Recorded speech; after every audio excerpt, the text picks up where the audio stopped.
started off pretty surprisingly as the Titans took a 10-0 lead early on before the Bills remembered that they were the Bills and the Titans remembered that they were the Titans. The Titans would never score again after going up 10-0, while the Bills would unleash a can of whoop ass. The Bills even got Amari Cooper into the mix on a touchdown pass, and Cooper remains the worst good receiver I've ever seen. Congratulations to Tyler Bass for making this heroic 28-yard field goal in the third quarter. The Bills again just continue to score more touchdowns and kick more field goals, and then Mason Rudolph threw an interception to DeMar Hamlin to prove that he's not racist and that he supports people who have died and come back to life. Just a classy move by Mason Rudolph before the Bills ended the game by scoring yet again to win 34-10. Pretty nondescript, boring game here, except for the dead guy making the interception. Cincinnati versus Cleveland. The game began with the Browns giving up a long kickoff touchdown to a white guy, which is basically like 6 touchdowns, honestly. The Browns missed a field goal, and everything was going pretty much as you would expect. And then finally, Deshaun Watson's Achilles snap, and might have potentially saved the Browns' season. I don't know. Now, obviously, a lot of people are going to make jokes and poke fun at Deshaun Watson. But let me ask you this. Let the first person who doesn't have 20-plus sexual assault allegations against them cast the first stone against Deshaun Watson. Be right back. I'm getting some stones. Despite Grover Cleveland's hilarious injury, there was still a game left to be played, and the Browns actually scored a touchdown with Nick Chubb returning from a devastating injury, but the Browns missed the extra point because they're the Browns, making it 7-6. And that's how it stayed until the Bengals eventually went up by 8 on a Cody Rhodes to Jamar Chase touchdown. Dorian Thompson-Robinson doesn't have a history of sexual assault, which is good. Unfortunately, he's a terrible football player, and so despite his best efforts, the Browns were sunk before they finally replaced Robinson with Jameis Winston, who has his own history of sexual assault allegations, in case you forgot. And Winston led a fake comeback, which made it a 7-point game before the final onside kick did not succeed, securing the 1-6 start for the Browns and improving the Bengals to 3-4. Dickers versus Jay on Keno Casino tonight. Normally, I would be jumping up and down celebrating after my team completely beat the shit out of an opponent, but it's the Giants, and it's kind of like bragging about beating up a handicapped kid. Saquon Barkley completely dropped his nuts all over his former team, and Jalen Hurts had a pretty efficient day, making plays when he needed to, like throwing a bomb touchdown to A.J. Brown, who's really good, by the way. The only points the Giants scored all game was on a field goal before Hurts scored 2 touchdowns on ass blast in the second half. I mean, it's just to be real, we own the Giants, and that's not really saying much because the Giants are a terrible franchise, but the Eagles own the Giants. So now we're 4-2, and we're going to finish 15-2, and we're going to win the Super Bowl, and that's just what's going to happen, and all of you haters have to deal with it. Seattle versus Atlanta. The game started with both teams making a field goal. Oh, wait a minute. Younghoe Koo missed a field goal? What? That's how you know it wasn't the Falcons' day. The Seahawks went up 10-0 on a Kenneth Walker touchdown run, but Kirk Cousins would fight back. And John Robinson had a great day for the Falcons, but that was about it. You know it's bad when the Falcons are giving up long passes on throws by receivers, not the quarterback. Biggest play of the game, in my opinion, Geno Smith with this amazing throw to DK Metcalf, who enjoys foursomes right before halftime. This is just an elite throw, and also terrible defense by Atlanta. It didn't kill the Falcons, but you can tell that's a big 7 points. The Falcons cut it to 3 eventually, but defensively they just could not handle Geno Smith on this day.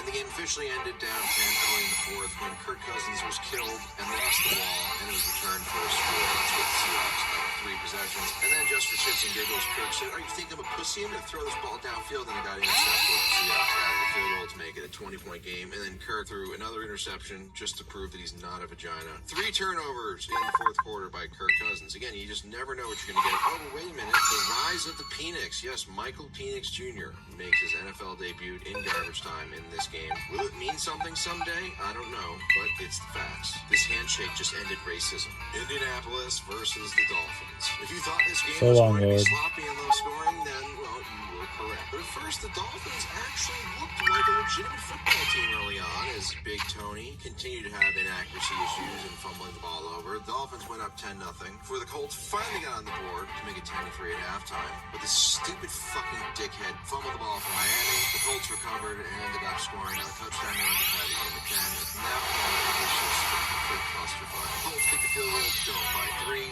The Dolphins Browns had their chance to answer, but it doinked off the side of the crossbar. Chiefs then extended that lead to 6, giving future Hall of Fame quarterback Tim Boyle. Everybody, we all love Tim Boyle, don't we? He hasn't been good since high school. Literally, I don't even know if he was good in high school, but he's tall and white, and somebody said he could play quarterback, so they just went along with it. Anyway, this heroic 4th down attempt fell just short out of bounds as the Dolphins lost 16-10 in a completely forgettable game that makes me want to throw acid into my eyes. Detroit versus Minnesota. Holy shit, an actual exciting game for a change. Early on, it looked like the Vikings were going to continue their undefeated start to the season, jumping up 10-0 early. But the Detroit Lions said, not so fast, my friend, as Jahmyr Gibbs, who is really fucking fast, ran for a touchdown, and Jared Goff continued to play completely out of his mind, averaging over 11 yards per attempt for the 3rd straight game. Hey, Dr. Eggman. Sam Darnold still had Sam Darnold plays like throwing an interception, which the Lions would then turn into another touchdown to go up by double digits at halftime. The Vikings did not give in. Darnold had an amazing throw to Justin Jefferson for a touchdown, but the Lions said, "Is that how you got, bitch?" and then put up another touchdown on another throw by Jared Goff. It sounds crazy to say, but Jared Goff is a leading MVP candidate, and deservedly so. 4th quarter was wild as the Lions were up by 11. The Vikings made it an 8-point game on a field goal, and then they made it a 5-point game with another field goal, and then David Montgomery fumbled the ball away like a dipshit, and it was picked up in return for a touchdown by Minnesota to give them a 29-28 lead. The 2-point conversion, though, was no good, which would end up becoming very important later on. The two teams exchanged punts, which was also big, as the Vikings couldn't put the game away, which gave Goff plenty of time to get the Lions into field goal range, where they kicked the game-winning field goal to win 31-29. I predicted the Lions would win 31-28, not to brag. I'm basically Jesus. The Washington Commanders versus the Carolina Kitty Cats. Right from the very beginning, you knew this was just going to be a complete ass-kicking. The moment Andy Dalton threw a long touchdown pass to the other team. But what we all thought was that it would be Jaden Daniels doing a lot of the ass-kicking for Washington, and really he had to leave the game early with a rib injury, and that responsibility fell on former Heisman Trophy winner Marcus Mariota. The game was never close at all, and Mariota looked like Joe Montana, which raises the question, is Jaden Daniels a system quarterback?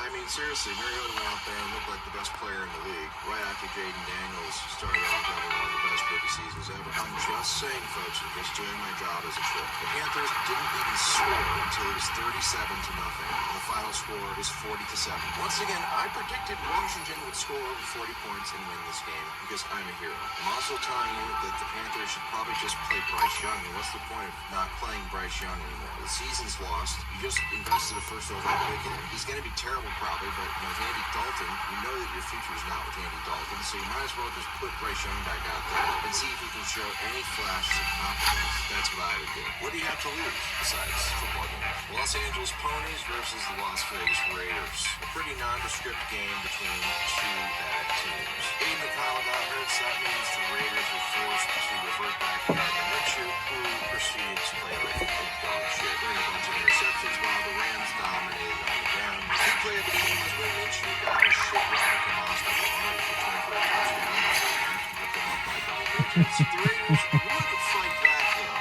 despite interceptions by Minshew. The Rams had a 20-6 lead late in the 3rd quarter, where the Raiders took the field goal and then got a clutch interception off of a Matthew Stafford deflection, which set the penalty taken. Made it an 8-point game. The Rams had a chance to put the game away, but a stupid butt-hit kicker decided to miss a chip shot field goal. The Raiders kicked yet another field goal down 8 to make it a 5-point game, but they were never able to get any closer. Congrats to Matthew Stafford on his 100th career win, one of the weirdest careers and hardest to evaluate careers ever. Kansas City versus San Francisco. We all thought it was going to be a battle of marquee quarterbacks in this Super Bowl rematch. Instead, it ended up being a match between two shitty quarterbacks, or at least quarterbacks playing that shit, as Mahomes and Purdy combined for 5 interceptions on the day and no touchdown passes. However, they did combine for 3 touchdown runs, but you could argue, ironically, the best player on the Chiefs right now is Kareem Hunt, which is hilarious. Anyway, 49ers were down by 8 at halftime, and they began to rally as Mahomes threw another interception to start the second half. Purdy ran for a sneak, but the 49ers missed the extra point when really they should have been going for 2 anyway, in my opinion. Chiefs offense did nothing because that's just what they do this year. They just sleepwalk and half-ass through everything. Purdy had a terrible interception in the red zone. Mahomes' best plays were easily on some of his long runs, and he ran for another score on 4th and goal to give the Chiefs a 2-possession lead early in the 4th. The 49ers drove all the way down inside the Chiefs' 6-yard line where Purdy turned into Turdy and threw an interception in the end zone. The Chiefs then went on a long consuming drive that ended with Nico Hardman scoring on a reverse